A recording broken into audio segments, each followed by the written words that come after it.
You don't learn. Anybody guess what that is? I've actually forgotten. I'm not even joking. You don't learn. Oh, that's it. I'm not even joking. I forgot. Okay, so we all want to be able to play awesome, badass bass solos, right? But there are 5 specific fails I see bass players making all the time when they're trying to get into soloing. And in this video, I'm actually going to reveal what the 5 fails are, the common fails that I see, and give you some specific exercises to help you fix them so that you don't run into the same problems. So with that said, let's get into it.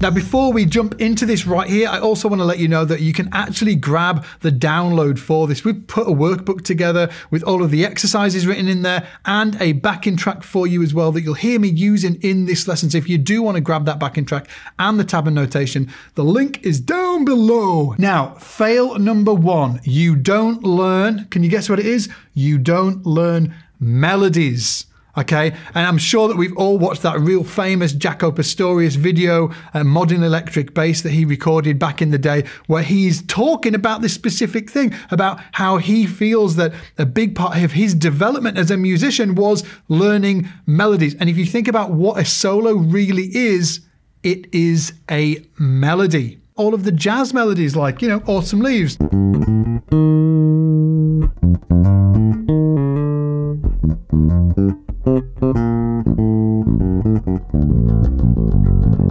We've got to be learning melodies. Okay, so fail number 2 is you start every phrase on, you guess what it is? You start every phrase on a, and this plagues bass players. You start every phrase on a root note, don't you? Every phrase, you just gravitate towards that root note like it's just a magnet pulling you towards it. Okay, so let's take a 2-5-1 in the key of C major, okay? Now, many of you, and don't worry, I'm going to call myself out. I did this in the past as well, which is why I can openly talk about all of this stuff, because I've been there. I'm talking from experience. Many of you, if you had a chord sequence like D minor 7 to a G7 to a C major 7, okay, you would start that first phrase.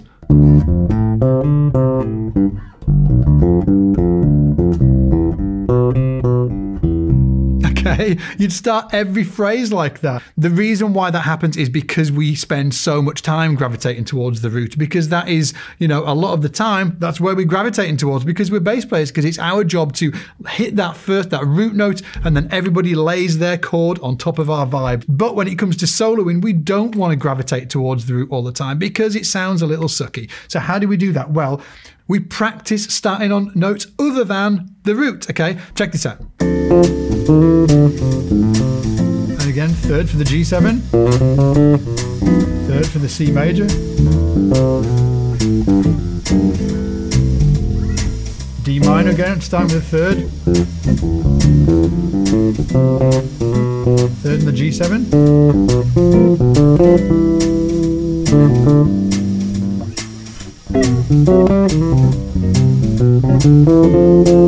third,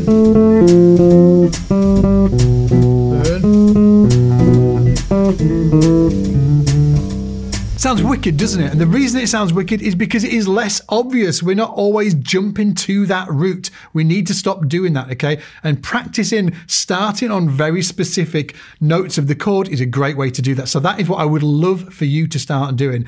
Grab the backing track down below, grab the backing track, click that link, grab that backing track, and get practicing this stuff in your practice time. Now, fail number 3, you don't leave. What don't you leave? Bunch of you will know what I'm going to say. You don't leave space. You don't leave space. Let me just give you an example of what I'm talking about. It's just, check this out.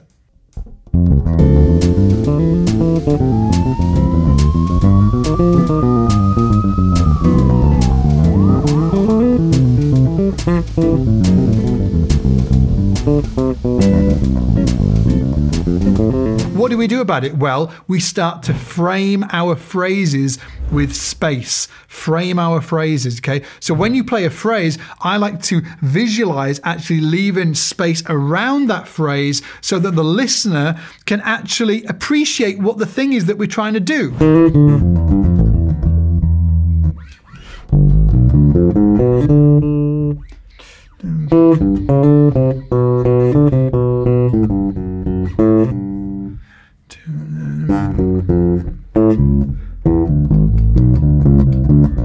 You know, I'm leaving this space. Now, next up is fail number 4. But before we even get there, and trust me, fail number 4, some of you are going to feel real guilty about this. You'll be like, uh-oh, this is me. But before we even jump into fail number 4, I just wanted to give you a quick shout and let you know that if you are into this, if you are into learning about soloing, learning more about improvisation, learning more about jazz, learning more about theory and harmony and how this applies to, you know, bass, I've actually got a program, a brand new program that I've just opened for enrollment right now. It's called the SBL Jazz Accelerator. It is a 15-week program where we go super deep on this stuff for 15 weeks. I think there's over 20 hours worth of online video lessons with myself teaching this stuff.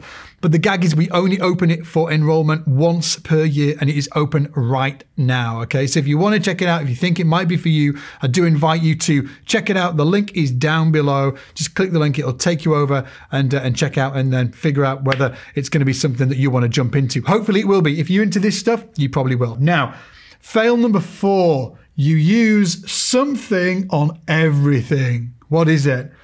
You use something on everything. You guys know what this is, especially if you used to be a guitar player. You use the minor pentatonic scale on everything. At least you try and use the minor pentatonic scale on everything, okay? So what is the minor pentatonic scale? It is the blues scale, right? You try and use that.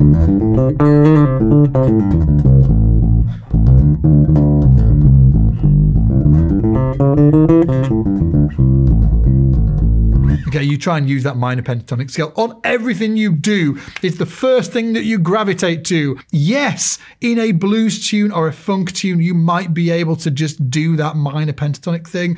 But honestly, you want more than that. What I would recommend to get out of this pentatonic, like minor pentatonic blues scale for everything kind of mindset, okay, is I want you to learn the chord tones for each of these chords. So just learn the arpeggios for these chords, okay? You can learn them here. Actually, learn them up here, right? It's cool, right? There's the D minor. Here's the G7. And then here's the C major 7. You can learn them here, you can learn them wherever you want. My point is, right, just learn the arpeggios, and then I want you to practice playing chord tone only solos. Here we go, chord tones only.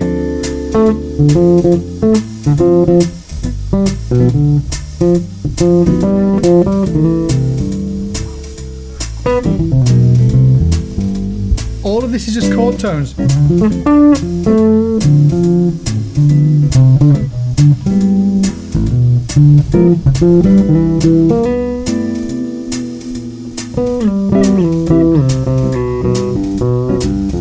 The headline is get into chord tone solos. It's a really fantastic way of getting into or away from that I use a minor blues pentatonic on everything mindset, okay? I really don't want you to be that bass player. Okay, now fail number 5, you are only confident where? You're only confident, and I know that this only shows a few letters, but I just kind of ran out of space, okay?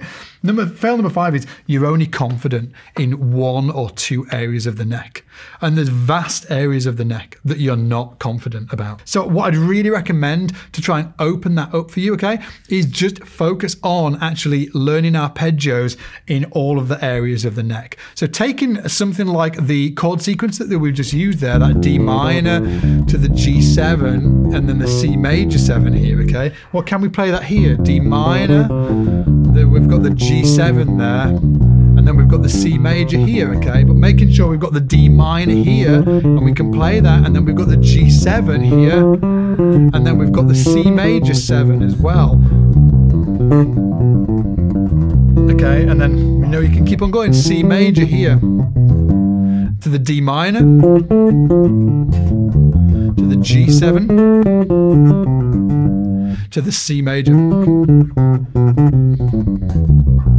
Okay, now a great way to practice this is get the arpeggios under your fingers, okay? Get the arpeggios under your fingers in each of these areas, and then challenge yourself to come up with a chord tone solo in that particular area. So if you are rubbish in this area, and this is a real kind of anomaly to you, take the chord tone solo approach, okay? Learn the arpeggios, the D minor, the G7, and the C major 7 in this particular area, and then practice soloing just in that area using only those chord tones, okay? 2, 3, 4.